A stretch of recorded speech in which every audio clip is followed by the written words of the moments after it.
Hey, okay, welcome to this activity, which is called medical report. This is on transitions. Okay, so I need your focus. Like, turn off your music, tune out your friends right now. Make sure you have your headphones on and you're listening to this really closely because this is my instructions and this is the lesson and directions. You should have just taken a puzzle where you learned about how to apply transition words into your writing. Transition words keep our writing moving along. They link our ideas.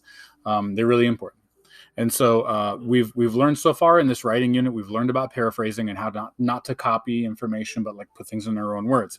We've learned about how to cite sources. So as I'm writing, I'm not going to like claim something as my own. I'm going to have a citation that says where I got my information from.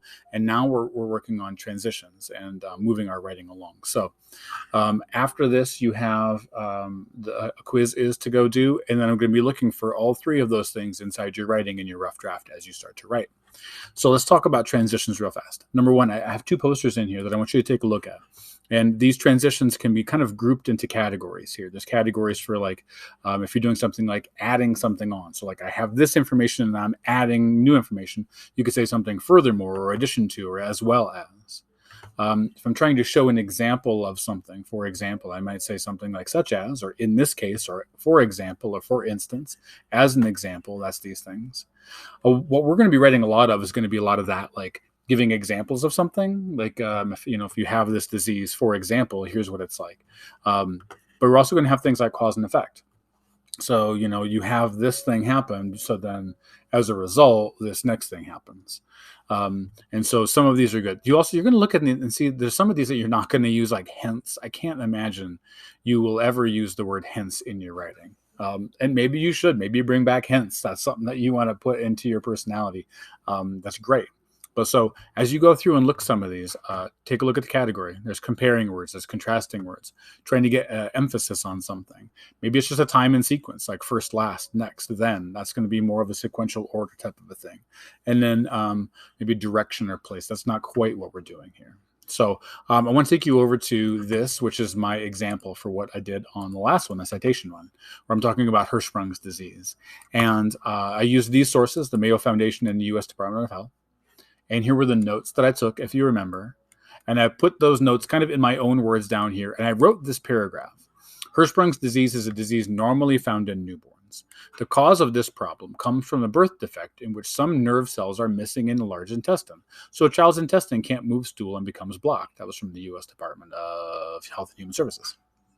Right after they are born, a baby who is Hirschsprung's disease usually can't have a bowel movement.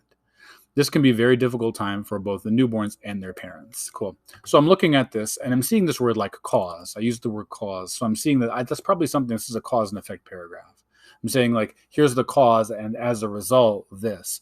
So I'm going to come back. I can look at this poster word and I can see, look, here's as a result or due to or because or therefore or so. Those would be really good words for me to add into my writing here to move things along. And I'm seeing that like I have this one, this disease is normally found in newborns. And I'm saying here the cause of this problem. So I don't think I need one here. Transitions are usually always going to go right at the beginning of a sentence, not the beginning of the paragraph, although we should have one there probably.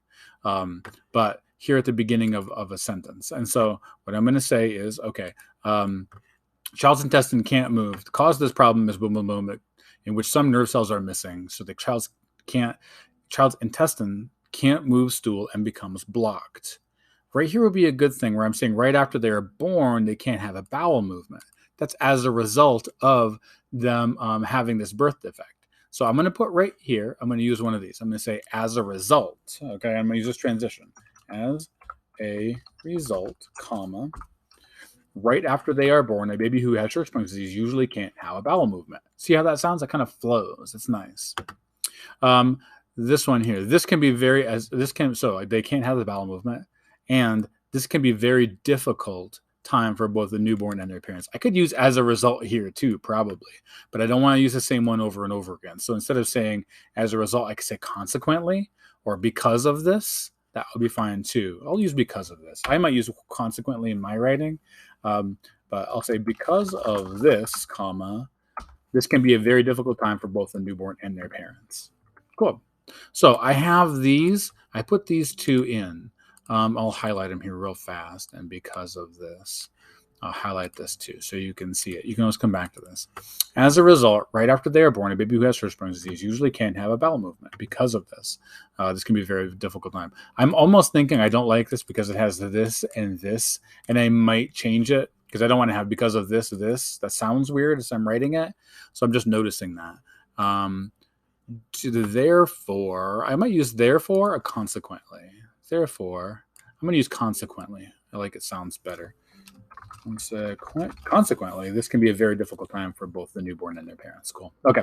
So as you're writing, I want you to be thinking about which ones of these you can add in and use. We'll be looking for them in my grading. We'll be looking for them when we're rough drafting and revising and editing to make sure that we're moving our writing along.